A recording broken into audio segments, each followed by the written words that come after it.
Oh, hi, podcast listeners. There's many ways you can listen to the Real Nerds podcast. You can subscribe on iTunes. You can also subscribe on Stitcher Radio. You want to send us a Twitter message? You can do that. It's so easy, at Real Nerds. Like us on Facebook, Real Nerds Podcast. You can visit our website, realnerdspodcast.com, where there'll be a lot of articles for you to not only read, but to listen to our previous shows. Do you like your stories told through pictures? Then you can also follow us at Real Nerds on Instagram. You can also call us, 720-6nerds5. Thanks for listening and enjoy the show. Camera, action! Well, a real nerd knows who shot, and a real nerd can follow the plot, and a real nerd Doesn't talk film. I'm sorry. Take it outside.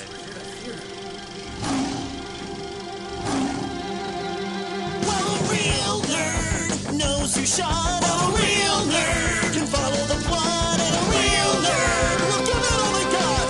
Lights, camera, action. Real nerds. The nerds choose to accept this mission, and I hope you accept this mission to listen to the greatest movie podcast on the internet, Real Nerds Podcast. I am Ryan. I am joined by Brad. I'm part of the team. I'm here. You are. You're like my Benji. Nice. You know, I'm the Tom Cruise. I'm the face of it. I do all the cool stuff, but I need the guy, you know, behind the scenes that actually makes it happen. Yeah, no one says this about you enough, but you are a really good runner. I really am. I was reading this article. What fucking website it was on? It was like scientifically proving that the more Tom Cruise runs in movies, the more successful his films are. And it has a list of the movies he runs the most in, and then the ones that he doesn't run as much in. It's pretty funny. But yeah. So yeah, this week we saw Mission Impossible: Dead Reckoning Part 1. And just like every week, we see a new movie and we podcast our experience to the world. So we will recommend the film or not, play the trailer, and then spoil the movie. We also have movie news.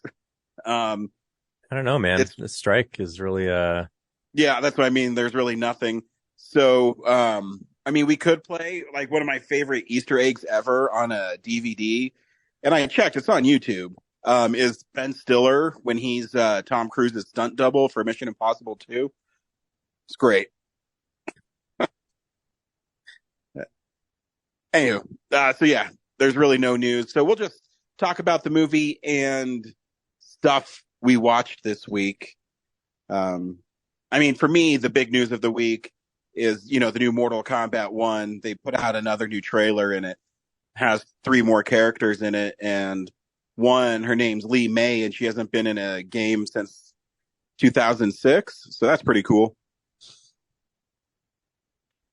And yeah, that's about it. Yeah, we don't need news. It's fine. Yeah, fuck it. This can be a review show and what we've been watching show. Yeah. I mean, who's going to stop us? It's just you and I. Yeah. Brad, do you recommend the latest Mission Impossible? I do. I really enjoy what they do with these movies. I'm excited about this being a 2-parter, although the only thing I didn't like is, well, I'll get into it. There's one thing I didn't like, and it's not so much like the movie sucks, just like a huge bummer plot-wise. But yeah, overall, it's I think the antagonist is cool. Yeah, I like having to wait another year the next one's coming out to find out where this is going. The action's still cool, you know, it like in stark contrast to Dial of Destiny last week, where, you know, Dial of Destiny feels like it's on the volume a lot. You know, this feels very real. A lot of the action, like, I actually feel tense watching it. So yeah, just more great Mission Impossible. Yeah, I agree 100%. The movie is awesome, and I like that it's kind of continuing this run of really cool action films this year. And yeah, you said it. There's a lot of tension in every scene, and you know, well, we'll get into it later, but there's just like, I felt like every time, they would talk about the mission and then there would be a set piece. I always felt, that I was on the edge of my seat watching, no matter what the set piece was. So yeah, it's great filmmaking. It's cool stunt work. It's just a fun film. Here's a trailer for Mission Impossible: Dead Reckoning. Our lives are the sum of our choices.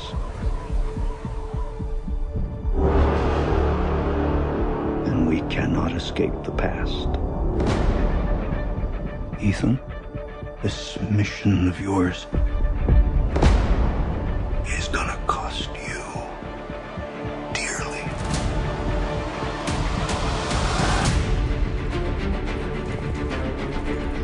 The world is changing. Truth is vanishing. War is coming. It's been a long time, friend. You've no idea the power I represent.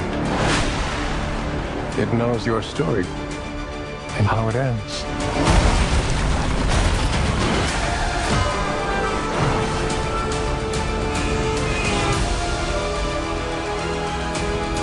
Listen to me. The world's coming after you. His fate is written. Shall we write yours too? If anything happens to them, there's no place that I won't go to kill you. That is written.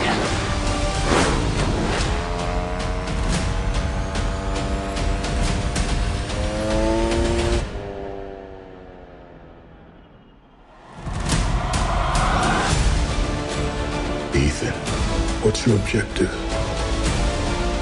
What's your ultimate objective?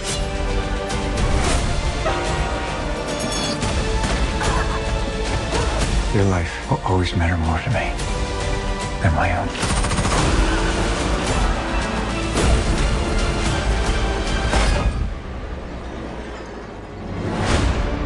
None of our lives can matter more than this mission. I don't accept that.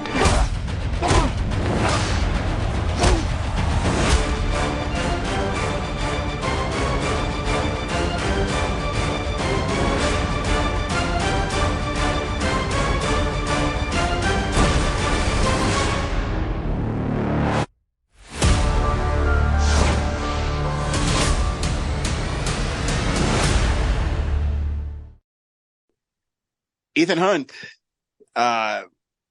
is part of the Impossible Mission Force. They bring back some people from the first movie, like Kittredge. And it opens on a Russian submarine, and they believe they're being fired upon. And no, they believe they get orders to fire upon a ship, and when they do, they're told to not fire at the last second, so they shut down the torpedo, but then the torpedo comes back towards the submarine, and it causes a catastrophic explosion on it. Yeah, and they're kind of bragging about this we AI. Learned that the AI,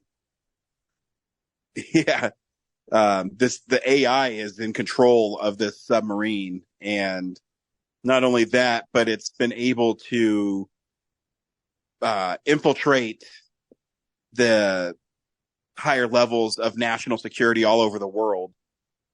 And so Ethan Hunt learns about it, and he has to retrieve these two keys that form one key to get to the actual place on the submarine that the AI is in. And he learns that, he learns that Ilsa Faust has one half of it. And so he's sent to find her before some mercenaries do. Which leads to another cool, like, sandstorm scene. Which, I mean, in Mission Impossible Ghost Protocol, that was always like a really cool moment, you know? And this one is a little more tight and intense, where it's snipers and Ethan Hunt and Isla fighting a bunch of mercenaries. She is killed, and Ethan Hunt goes back to Washington, and where we meet Cary Elwes is, I can't remember his character's name, but he's the head of the IMF counterintelligence, or he's the director or something. Yeah, he just learns he's taken over Angela Bassett's job. Yeah, but he just learns about IMF, and quite literally has like a scene where like they explain what the impossible mission force is. Like the audience doesn't already know. Yeah, but that's a kind of a fun scene though, because Elwes' character is saying, "Wait a minute, I'm the director of like counterintelligence or whatever he's the director of, and I should know this." And Kittredge says, "No, you don't know it. My guy will let us know if he collected the key." And Ethan Hunt uses a mask and he infiltrates the meeting where he knocks everybody out except for Kittredge. And we learn that Isla is not dead, but she got away with the help of Ethan. And just want to make her seem dead so that no one would continue to, hunt her. Yeah, exactly. Because if you remember from the last Mission Impossible, she was an MI6 agent, but she went rogue because she uncovered a plot within their government. And so that sends Ethan on the hunt for the second half of the key, where he goes to, what airport were they at? Was it in Germany? No, it was like, it was in the Middle East. Oh, that's right. It's, what's it called? Fudge. Anyways, yeah, you're right. It's someplace in the Middle East, and he recruits, Benji and Luther again, to help him engineer a drop so he can get to the source where the second key is. And, before he can do that, Haley Atwell's Grace steals the key, and he sees it, and she's just this world-class thief that he kind of is forced to recruit for this mission with him. That we know of so far. Yeah. I have a theory that, because you haven't mentioned that Ethan is having flashbacks of experience he had before he joined the IMF, and there's a lady that dies in it, and I'm a little suspicious that lady, who looks an awful lot like Haley Atwell, is maybe her mother. I mean, I guess the lady had to have had her really young then, because how old is Haley Atwell? I guess she's maybe like mid-30s.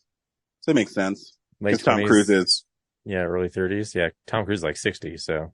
Yeah, so that makes sense. Like you might be right on that one. But at the same time, Ethan Hunt is also gone rogue again.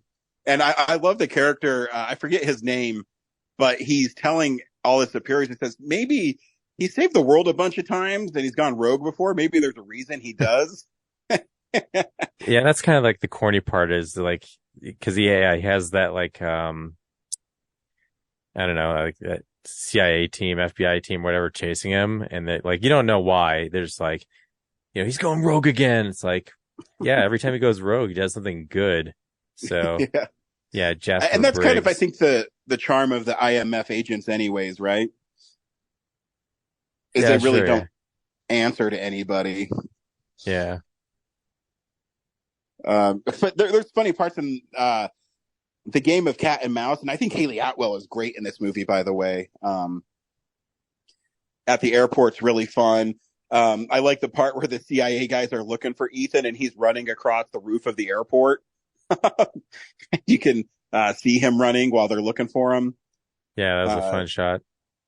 Is really well done. And then like the AIs recruited Abu Dhabi. That's the airport. Sorry. Oh, nice pull.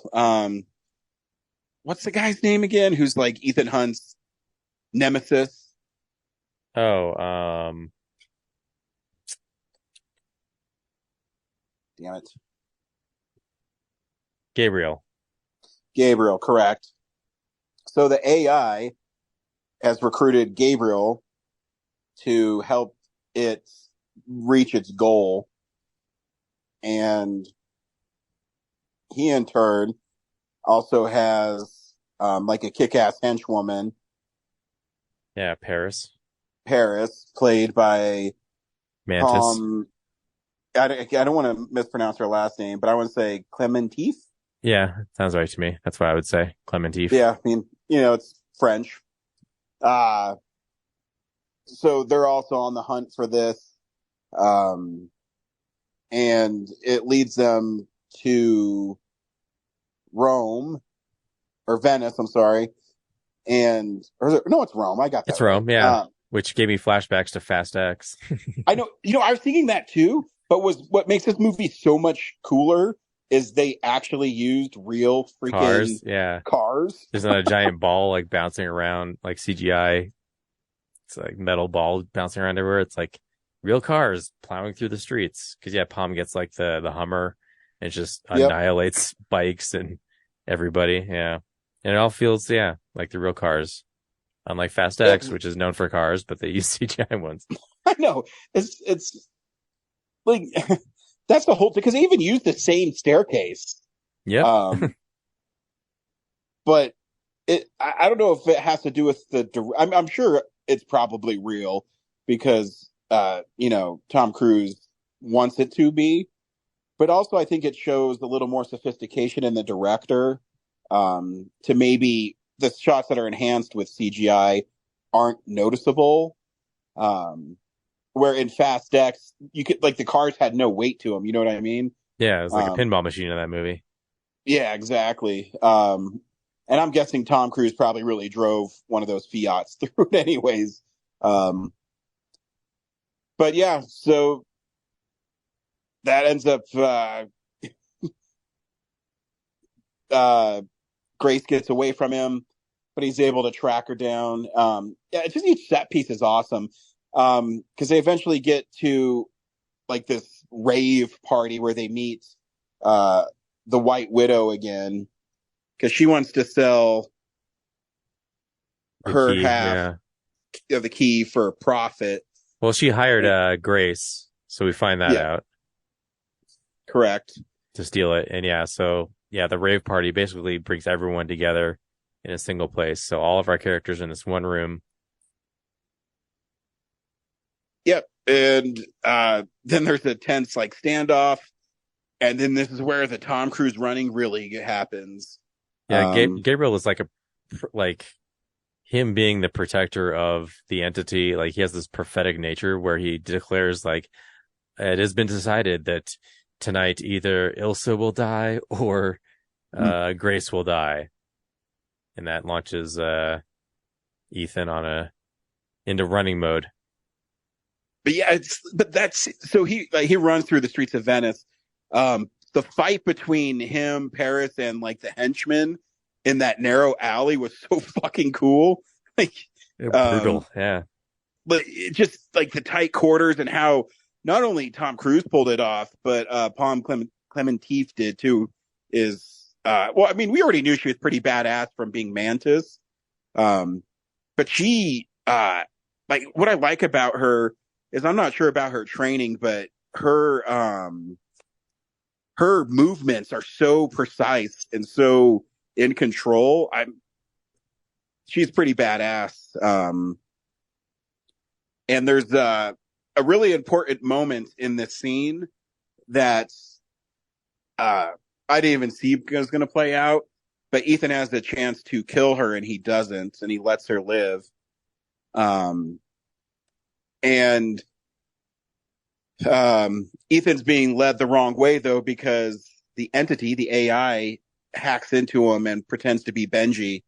And so he gets caught, and Ilsa and Gabriel fight on this bridge, which is also a really cool fight too. And yeah, a little sword fight, sword versus knives. Yeah, and Ilsa ends up dying. Yeah, that was Maybe. that was the big bump. Oh, you don't think she's dead? Oh, I don't know. I'm just saying she probably is, but Yeah, like Ethan seemed pretty bummed, and they were alone together, so not sure why she'd play it out.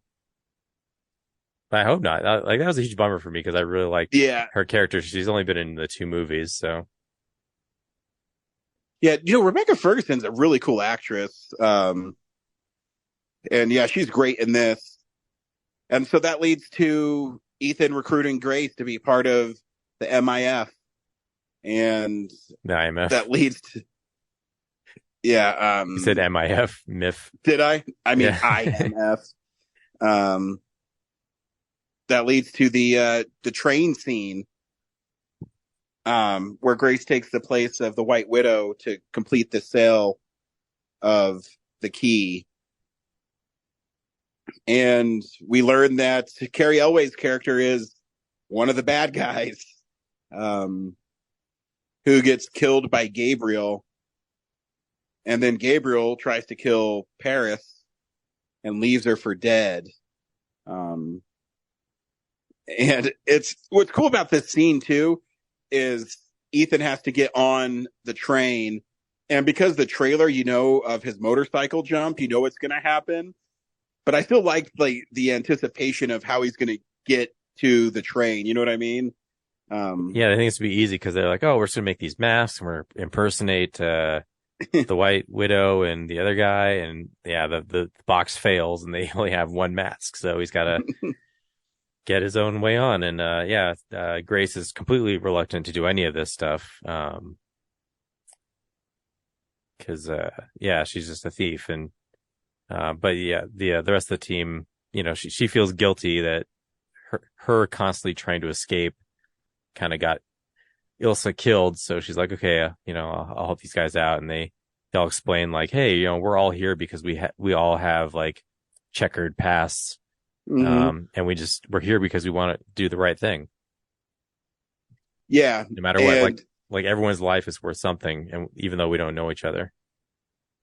Yeah. Then the train, sequence, I love, how Ethan gets onto the train, not just the, the motorcycle jump, but he just crashes into it. Yeah. He blasts through the side of it. Yeah. It's just a fun little moment. And when they get the train, to stop and it hangs over the edge. I mean, those are some pretty awesome little set pieces there. Yeah. It's like stuff I've seen before, but there's just something about it that like when I'm actually watching it, it actually makes me feel nervous that like, I know they're going to make it, but I'm still like the way it's shot just makes me feel so uncomfortable as each of these, cars just like drop, and disconnect. Yeah, I agree. It reminds me a lot of, I don't know if you ever played Uncharted 2. Uncharted 2 opens with something very similar.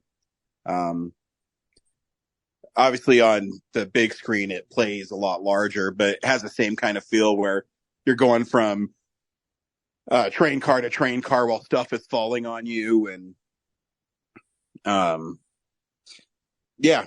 And then at the end, Ethan Hunt has to get away because he switched out the key from Gabriel, and Gabriel thinks he has it. And Grace tells Kittredge what Ethan told her to say, and now she's part of the team. So yeah, it's cool, man. And like I said earlier, everything about it just had such tense and anxiety and cool action to it, and that it carried throughout the whole runtime of the film, I think is pretty impressive. Yeah, it's a little hard to review because like Across the Spider-Verse, it's the first half of a larger story.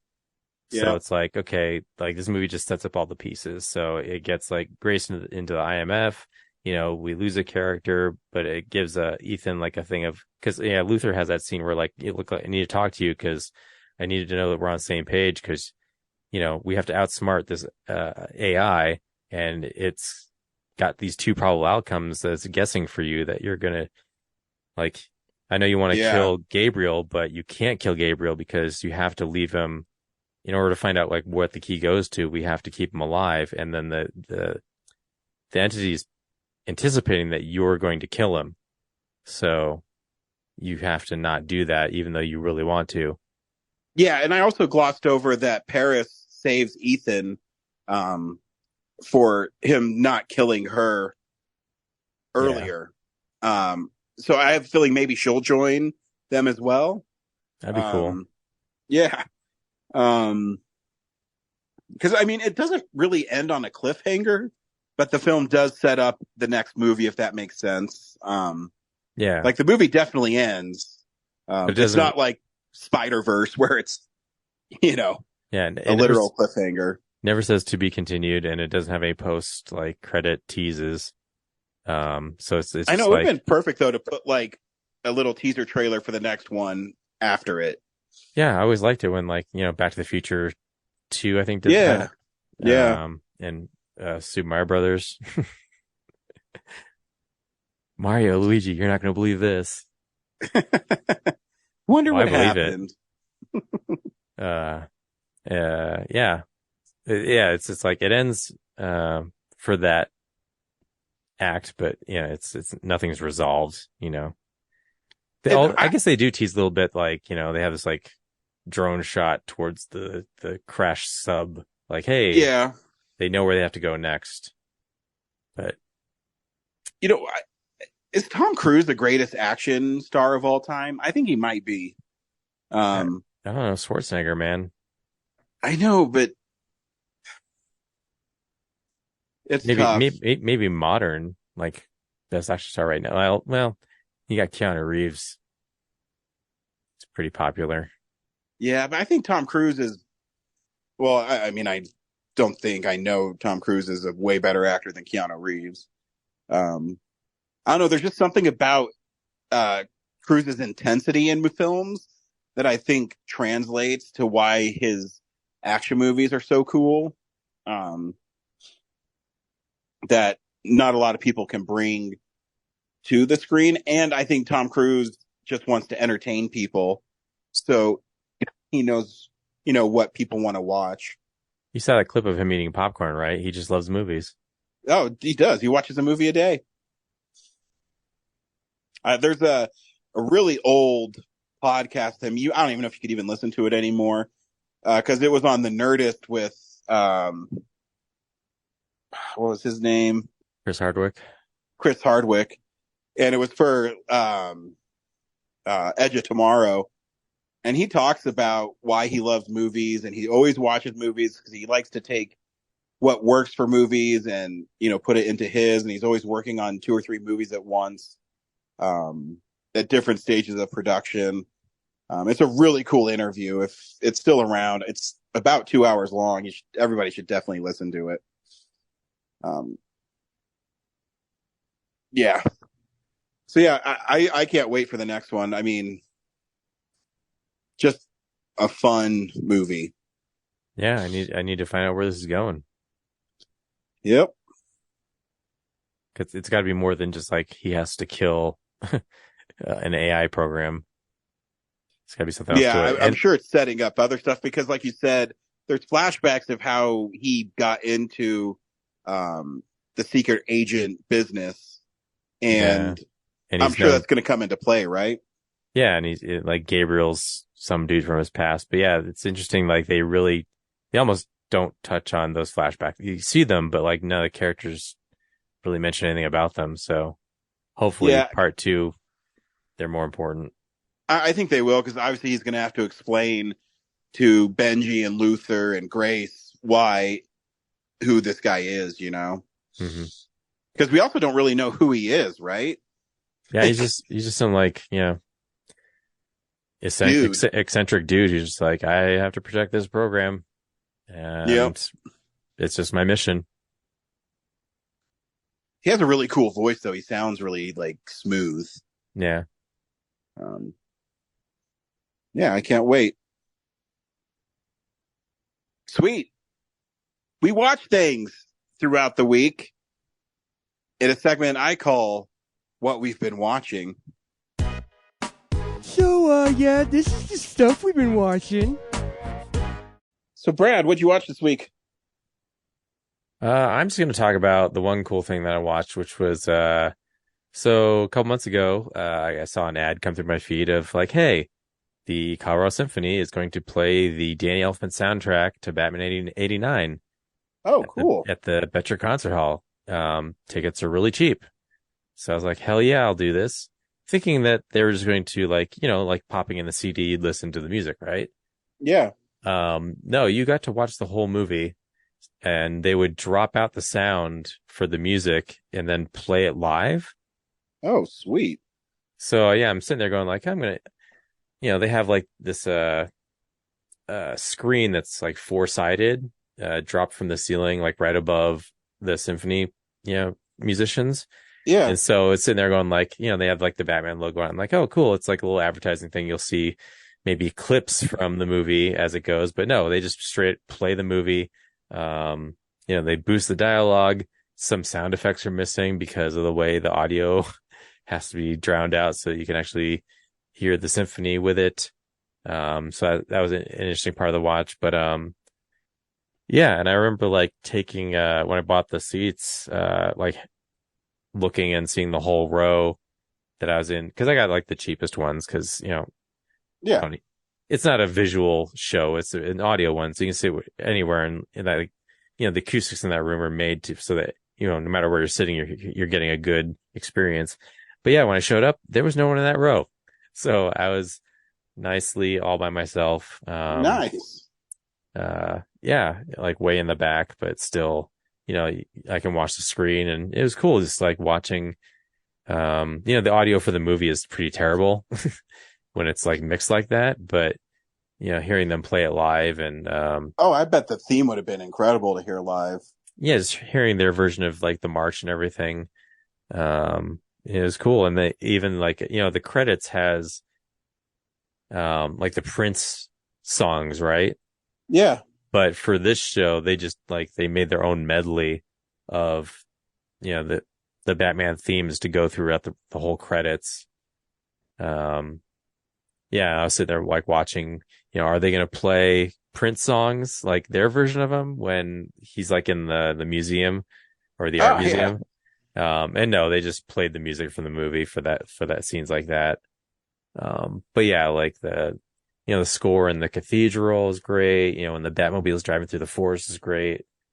Oh yeah. And then also watching it like in kind of a stadium setting with other people and their reactions. Cause it's a mix of like 40-year-olds like me. And then like they've brought their kids to the movie. Mm-hmm. And like people laughed a lot at Nicholson's Joker, which I haven't experienced in like the Esquire Midnights that I've, been to and whatnot. So that was kind of cool. Like they got a real kick out of all his lines and his zaniness in that role. So they just seeing, people's reactions to the movie were so much more different than I'd seen before. So that was cool to watch. So, awesome. Yeah. And, they got other movies coming up. I think Home Alone is one of them. But they got Amadeus coming up, and I think that's the one I'm going to try to see again. Well, don't trust Practice. He killed Mozart. Noted. So yeah, I think it's a cool thing. Yeah, they got other movies in the pipeline, and yeah, Amadeus is one of them. I'm going to check it out. I think it's like September or something. So yeah, isn't Amadeus like 3.5 hours long? Yeah, I can't wait to see how, because in this one, they do have an intermission. So halfway through, like when the Batmobile drives up to, his legs and like, Vicky Vale screams, like it just gets to black and, they take a break. So it'll be interesting, to see how many intermissions Amadeus gets. And I don't really remember, like there's scenes like in Batman, like the score is kind of consistent, like over everything.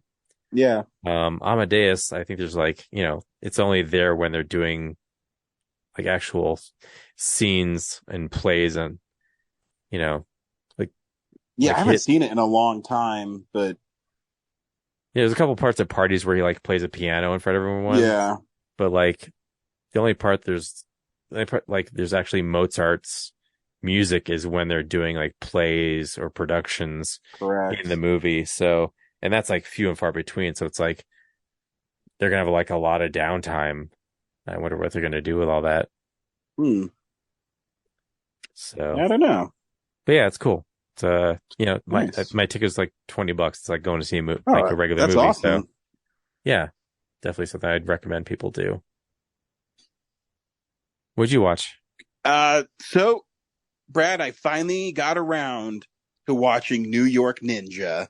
Nice. And so it's really like it's not a good movie, but Right. it's really fun. It's really fun. Did you stop and start it like 5 times to mimic how I watched it, where the reel broke over and over again? I did not. You I watched will it straight say, through.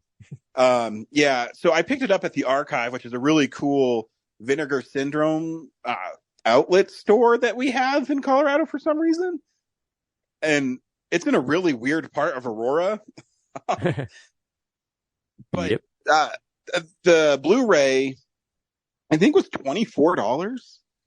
Yeah, and it has there's 2 versions of it, and yeah, there's like a kind of a bare bones edition, and then there's like a really elaborate one, and yeah, I think you got the cheaper one, obviously. Yeah, but with this, so the elaborate one they don't have anymore because is one of the limit, like the Roadhouse you got me. You can get like a version of Roadhouse like that where it's just the movie and the special features, not the swag. And this is the same thing, but for $26, it has a feature-length documentary on it, and then there's a whole second disc of special features. So it's totally worth it. How they restored the film is incredible. I mean, it looks, besides the 80s, obviously aesthetic, it looks like it was shot yesterday. And so I guess I should set up. In New York Ninja is about this guy whose wife is pregnant, and then she's killed by a guy named like Johnny Cufflinks. Yep. Is that He the throws a rat knife tail guy? in her stomach after she's told that she's pregnant to her husband, and when the knife is in her stomach, he also, when he threw the knife, the cufflink came with it. So Yeah, is Cufflinks the rat tail guy? no. So Cufflinks is the dude in the fedora. Rat Tail, his name is actually Rat Tail, and he kept on putting his rat tail in his mouth for some reason. Yeah. I just kept laughing, and after so it's not like you can't go into the movie treating it like a serious movie. But if you go into it that it's just a silly lost film that someone has lovingly put together and dubbed over, I think you have a good time with it. And the whole where he's going, why? And he's like punching like metal steel girders for some reason. I don't know. But I love too, he would throw, ninja stars at guys, and when they would stick in them, the guys would hold the ninja stars in their neck. Yep. When they fell over. And I really didn't understand the bad guy. Like, was he supernaturally possessed and he had to light candles so his skin wouldn't melt or something? I don't know. Maybe. But yeah, I mean, that's the whole story. Is after his wife is killed, he turns into the New York Ninja, and he goes around seeking revenge against the bad guys. All wore like really strange, cheap plastic masks, and I don't know if it's because they just use the same stunt guys over and over again, so Probably. they wouldn't seem like they're the same. But at some point, like halfway through, he befriends a kid, and he becomes a celebrity. Yeah, and he becomes a celebrity, and then for some reason the kid is shot. Instead of taking him to a hospital, he takes him back to his house, and he says, "I always wanted a friend. Okay, I'll be your friend." Yeah, and then they become like best buds, and there's a part where, so he is like a sound guy for the local news, and so they're in the park at one point, and the lady is attacked by some random thugs, and then a bunch of kids dressed up like the New York Ninja come and stop the bad guys. I don't know. Yeah, I haven't seen this in over a year, so as you describe it, it's coming back to me. Yeah, it's insane. But like in a really fun way. And I thought it was funny when he got shot, he didn't take him to the hospital. He just took him to his house. And then the next scene was him wearing like a really skimpy Speedo with them fishing. Yeah. And, yeah. But I had a lot of fun watching it. And cool. When I went to Letterboxd, your review cracked me up because it was totally spot on. Ninja, don't move. And then he would do like random flips and shit. Everyone told him not to move, but they would never shoot him. Yeah. I have to look that up. I don't remember what I wrote. It just says, Ninja, don't move. Ninja moves. Ninja, don't move. Ninja moves. And that's a pretty accurate description of the final, like, 30 minutes of the movie. Yep. That's right. Doesn't he jump on that helicopter and, like... Yeah, he throws a bomb in it. Yeah. I kept on thinking, because obviously they had to do this, but the old Patton Oswalt bit where he says, you know, can I just insert funny things over footage? Because when he's hanging on the helicopter, they go, hey, the ninja's on the helicopter. Did he just throw a bomb in the helicopter? And then the helicopter explodes. Oh no, fell in my butterscotch. Yeah. And then like the random, all the like bad guys in it would go, motherfucker, kick his fucking ass. Just always. That's probably the most amazing part is like, it was this movie that was shot and then abandoned. And then, Vinegar Syndrome picked it up, edited it, dubbed it. And yeah. Yeah. So you should totally get the Blu-ray. The documentary on it's really cool. All the other special features are really fun. I think it's just cool that they found it and decided they're going to spend money to, you know, restore it and then pay real actors to, like, Linnea Quigley is the voice for the lead actress. And, Randy, Michael Berryman is the plutonium killer, I guess, is the bad guy. Yeah. That guy who shoots plutonium darts into people. Yeah. It's an insane movie. I can't describe it to people, but I will say, Brad, I had a lot of fun watching it. So that's good. A lot of times I find these niche movies and people are like, "What do you see in this?" But you can't go into it like I already knew. You can't go into it thinking this is going to be, you know, some awesome movie, some lost masterpiece. But if you go into it with the right mind frame, like Kellen loved it. He was watching it and laughing. But then I didn't know there was like a huge sex scene in the middle. So, you know. Whoops. But, you know, the rest of it's pretty tame. Yeah, I don't remember that scene. But I'm sure it's in there. Oh, yeah, no, it's the candle face guy when he starts melting and he hypnotizes that one lady randomly at a Halloween party or parade. And then the next scene is them having sex in his limo. I'm going to have to bust out the DVD and watch this again because, oh, man. It's fun. Don't remember that part. And it's, I think it's maybe an hour and a half. It goes by really quick. It's not a, like, slow moving movie. Huh, yeah, I did right. Ninja moves. Don't move, ninja. Ninja moves. Don't move, ninja. Yeah. I still never got why they didn't shoot him. Yeah. But, you know. Yeah, cool. That's what I watched this week. Awesome. That's great. I like that you did that and you liked it. Yeah. That's definitely something like I would want to. I'm actually like on this thread of like we're pairing like food with movies. Mm-hmm. So I should try to work this into that rotation. You should. Yeah, like we're gonna do like Black Dynamite and then do like chicken and waffles as the meal. Yeah. So what am I gonna do for New York Ninja? Yeah, well, that'd be a tough one. I mean, you could go with the standard, stereotypical thing like, lo mein or something. But because it takes place in New York, you could do hot dogs or things like that. Yeah, I was going to say, like, what's like a good 80s New York, like trash food staple or something. Yeah, so like, I don't know, I hot think it'd be dogs from like- a street vendor or something. Yeah, like cart hot dogs, or pretzel or something like that. Yeah. Yeah, that'd be cool. Yeah, no. I think if you're in the right mind frame and you just want to have fun watching a silly movie, I think you should watch it. Cool.